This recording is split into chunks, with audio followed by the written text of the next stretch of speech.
Oxon Hill, MD, if you're a conservative with something critical to say about President Donald Trump, watch your back. That was the implication Saturday afternoon at the Conservative Political Action Conference, where a panelist who rebuked the president, as well as the event's organizers, had to be escorted out of the building by a three-man protective detail. Story continued below. Mona Charen, a well-known conservative author and a senior fellow at the Ethics and Public Policy Center, was among four women discussing issues of feminism and sexual abuse on the final day of the annual right-wing gathering. Asked by the moderator to name something that gets their blood boiling as it relates to those subjects, Charen replied, "I am disappointed in people on our side for being hypocrites about sexual harassers and abusers of women, who are in our party, who are sitting in the White House, who brag about their extramarital affairs, who brag about mistreating women, and because he happens to have an R next to his name we look the other way." And she didn't stop there. With the audience silent and seemingly paralyzed by her assault on Trump, whose Friday morning speech highlighted 3 days of uninterrupted adulation, Charen added, "This is a party that endorsed Roy Moore for the Senate in the state of Alabama even though he was a credibly accused child molester. You cannot claim that you stand for women and put up with that." Her final line was interrupted with jeers and boos from the audience, mixed with scattered applause, with one woman near the front repeatedly yelling, "Not true, not true." The moderator scrambled to move the panel forward, mentioning the explosion of incidents in which accusation has been equal to conviction. Many in the crowd continued shouting, several of them about the need to defend men from baseless allegations and separate good guys from bad guys. Speaking of bad guys, Charen interjected, her tone louder and more aggressive than before, "There was quite an interesting person who was on this stage the other day. Her name is Marine Le Pen. Now, why was she here? Why was she here? She's a young, non-lingerie office politician from France. I think the only reason she was here is because she's named Le Pen." A man screamed from the audience, "Why are you here?" Charen continued, "And the Le Pen name is a disgrace. Her grandfather is a racist and a Nazi. She claims that she stands for him. And the fact that CPAC invited her is a disgrace." By the time Charen had finished, boos and taunts drowned out the applause. "You're a disgrace," another man shouted. Waiting for Charen afterward in a hallway inside the Gaylord National Resort, I was surprised to see her surrounded by 3 security officers. She was surprised, too. Charen told me the detail had suddenly appeared backstage, seemingly nervous, having been assigned to protect her on the way out.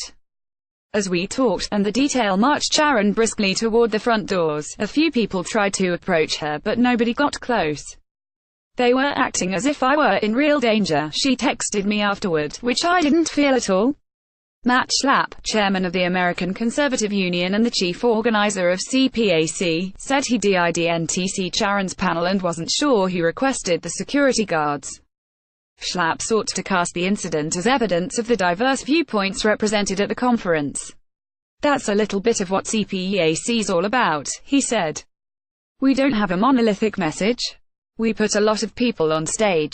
This is a well-worn line for Schlapp, who has courted controversy at the past 2 conferences by inviting, and in certain cases, uninviting, fringe characters outside of the conservative main. This year's contentious roster included Le Pen, a member of France's far-right National Front Party and the niece of its current leader, former Milwaukee County Sheriff David Clarke, who has encouraged violence against the media and in whose jails multiple inmates died, and Frank Gaffney, the conspiracy-minded national security hawk who has long been estranged from the conservative movement over his extreme anti-Islam rhetoric. Schlapp defended his guests and complained that critics are focusing on the 2% of disruption at the conference instead of the 98% of speeches, panels and workshops that went off without a hitch. Even if that ratio is warped, his point is fair. With scores of events spread across 3 days, this year's CPAC was on the whole a quiet, non-confrontational affair. Schlapp also argued that the old internecine disputes over Trump is settled. This idea that the Republican Party is somehow split, or the conservative movement is somehow split about Trump, it's just not an accurate portrayal, he said.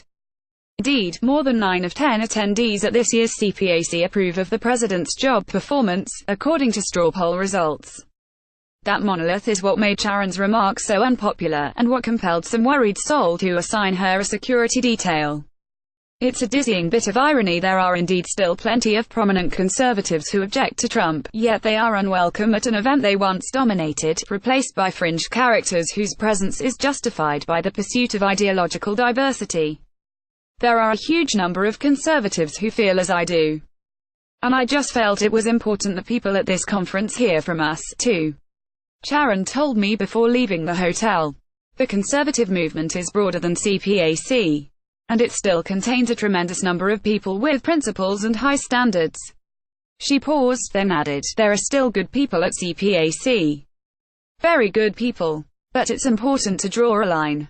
Sharon's outpouring of dissent accentuated how quickly and completely CPAC has become a pro-Trump gathering, just 2 years removed from him skipping the event because of a planned walkout among conservatives who opposed his candidacy. Late Friday morning, with a standing room only ballroom full of conservative activists thundering down applause, Trump told of the horrendous immigrants taking advantage of our visa lottery system. He warned of dangerous and unproductive people arriving via chain migration. And then, underscoring these threats, the president dusted off the snake, a ballad he often recited on the campaign trail, which likens immigrants welcomed by America to a venomous serpent that bites and kills the woman who took it in. It seemed to set a tone. Gaffney, invited back to CPAC after being banished from the event for years, warned that most of the Chinese nationals in the United States are here to spy on Americans. A short while later, Rick Ungar, a left-wing radio host whom Schlapp invited for a panel discussion, was booed when he described a naturalization ceremony, and again when he said that Mexican immigrants have more in common with conservatives than liberals. That night, Schlapp's communications director, Ian Walters, stunned attendees of the event's trademark Ronald Reagan dinner by saying the Republican National Committee elected Michael Steele as chairman in 2009, because he's a black guy. All of this in one day, and less than 24 hours. After the Trump administration changed the mission statement of the United States Citizenship and Immigration Services Agency to remove the phrase, "a nation of immigrants." None of this happens in a vacuum, Steele told me Saturday morning, still visibly upset by Walter's remark. Steele said that Schlapp had apologized to him but then pointed to Steele's criticisms of Trump and the Republican Party. And I'm like, yeah? What the hell does that have to do with what your guy said from the podium last night? He was twisting it back on me. Steele said, there are people who have an attitude regarding race in this party that needs to be cleansed out. Otherwise this party will die from it. Schlapp, whose wife works in the White House Communications Office, is widely known as one of the nicest guys in the Republican Party. But his friends believe there's a stubbornness, and a blind spot, when it comes to controversy. The bottom line for Michael Steele, he said, when I asked about Walter's remark, is there are those who are critical, including a lot of members of the press, who believe that his time as chairman did not demonstrate high capability. What does that have to do with him being black? The point was that he was not necessarily a great chairman, Schlapp replied slowly. This dynamic is amplified when it comes to Trump. At one point in our conversation, as he defended his speaking lineup, Schlapp said, you have a president, who nobody would say came from the fringe, who is wildly popular and came here. Certainly, there is no debating Trump's good standing among the CPAC faithful. There is also no debating that Trump promulgated the falsehood that Barack Obama was born in Africa, appeared on InfoWars as a guest of Alex Jones and accused Ted Cruz's father of being complicit in John F. Kennedy's assassination. Schlapp came under siege in 2017 for asking former Breitbart provocateur Milo Yiannopoulos to speak at CPAC. He rescinded the invitation when video footage surfaced of the openly gay Yiannopoulos endorsing pedophilia. Schlapp faced similar outrage this year, and not just over Le Pen. Conference organizers were skewered for inviting Pamela Geller, who has been barred from past CPACs due to her incendiary rhetoric about Islam, and Jim Hoft, whose Gateway Pundit blog recently attacked students from Parkland High School who spoke in favor of gun control after the mass shooting at their school on Valentine's Day. This prompted Matt Lewis, a one-time CPAC Blogger of the Year, to pose the question, why is CPAC afraid of real conservatives? Both Geller and Hoff were slated to participate in a panel on free speech. Geller quit when she came under pressure from the panel's sponsor, the American Principles Project, to drop Hoft. When the revised panel on tech censorship concluded, and the app moderator asked for audience questions, a young woman asked angrily why Hoft himself was being censored. Other attendees erupted in agreement. Some of the other events at CPAC were anodyne and engaging, delving into important policy debates on the right. A Friday discussion on criminal justice reform was thoughtful and nuanced, as was a Saturday morning conversation on marijuana legalization, broadcast from a satellite event in Colorado. This, many conservative movement veterans recall, is what CPAC used to be about, a competition of ideas among fellow travelers, albeit always with a dash of cartoonish people and circus acts on the side. These days, Steele said, the sideshow is on the main stage. This has meant a blurred line between patriotism and nativism.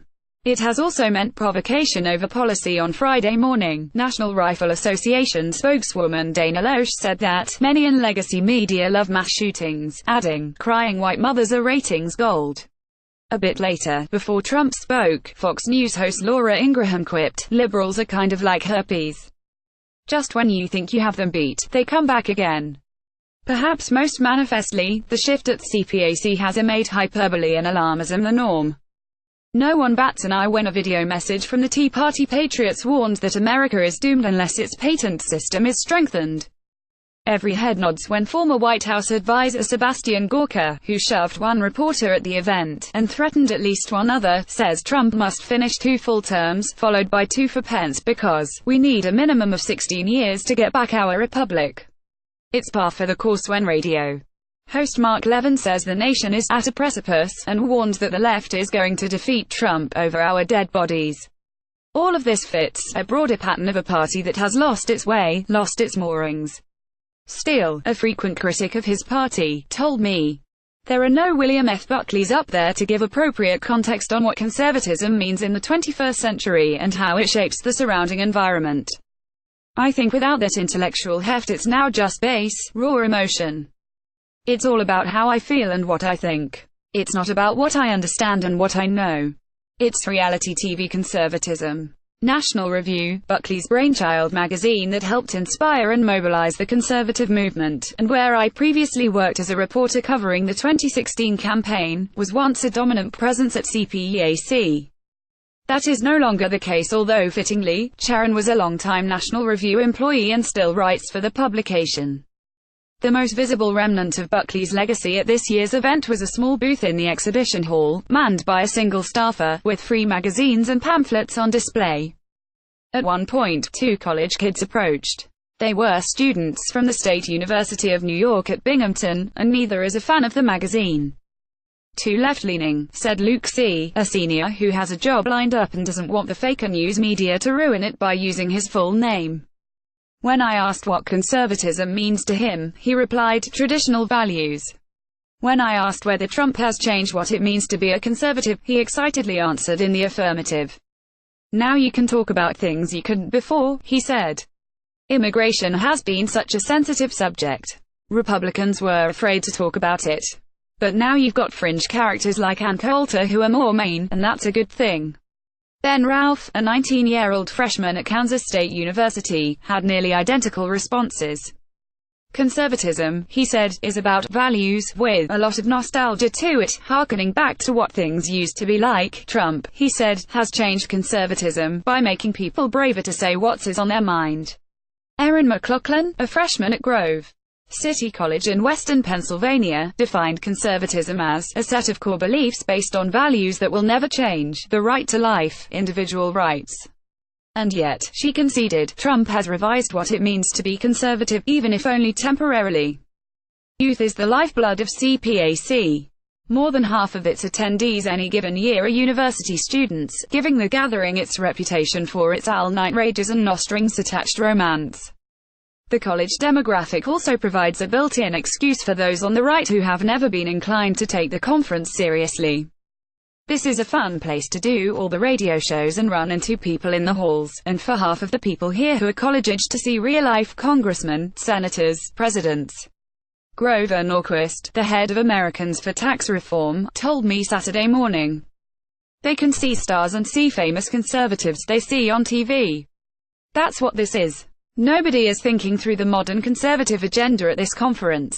Yet in the era of Trump, with the core tenets of conservatism potentially evolving in real time, surveying these young activists took on greater urgency. In interviews with more than a dozen students here, I was struck by the near uniformity of their responses to questions about conservatism and Trump's effects on it. 3 patterns emerged. First, they believe conservatism is defined by timeless principles, while acknowledging that Trump is changing the definition before our eyes. Second, their biggest concern with the president was over his proposed amnesty for illegal immigrants, even with concessions on border security and the wall, things they believe the White House is unlikely to achieve. Third, and perhaps most unexpected, many of the students I spoke with expressed skepticism over the existence of an intellectual, conservative movement, but of those who believed, not a single one named Trump as its leader. This, in spite of pollster Jim McLaughlin declaring of Trump during the CPAC exit poll unveiling, the conservative movement has found a new leader. Instead, nearly every student named Ben Shapiro, the California-based radio host and blogger whose frequently protested campus appearances have taken his celebrity to new heights. The older generation had William F. Buckley, Ralph told me. But Ben Shapiro, with his podcasts and speeches, he is sparking that fire in my generation. Interestingly, Shapiro was the only other person I heard at CPAC who took on Trump. Near the end of his Thursday speech, a water from a firehouse repudiation of the left peppered with lines such as, "Social justice is not justice," and "No more subjective feelings trumping objective facts." Shapiro emphasized truth as the crucial weapon in their fight against political correctness. When President Trump complains that everything negative anyone has ever said about him isn't true, or when President Trump says he had the biggest inauguration crowd in history, or when the president says there were good people marching in Charlottesville, that is not him waging an effective war against PC, Shapiro said. It is nonsense. It is immoral. And it actually helps those who push PC. There were scattered boos in the ballroom, but far more applause, and no threat to him, realer perceived, on the way out. Shapiro will almost certainly be back next year. The question already facing Schlapp, who looked exhausted by the deluge of incoming this week, is who will speak next year. He said he's taken to heart the criticisms from longtime friends and allies, but doesn't plan to change his approach. The political world we're in, there's a lot of change, and I'd rather attendees see what is happening, Schlapp told me. We will not court the fringe. But we are also not going to overly censor people who have a point of view. Sometimes that point of view I will completely disagree with. But we're going to let them talk, unless the reason why the fringe is harmful to these kids. Tim Alberta is national political reporter at Politico magazine.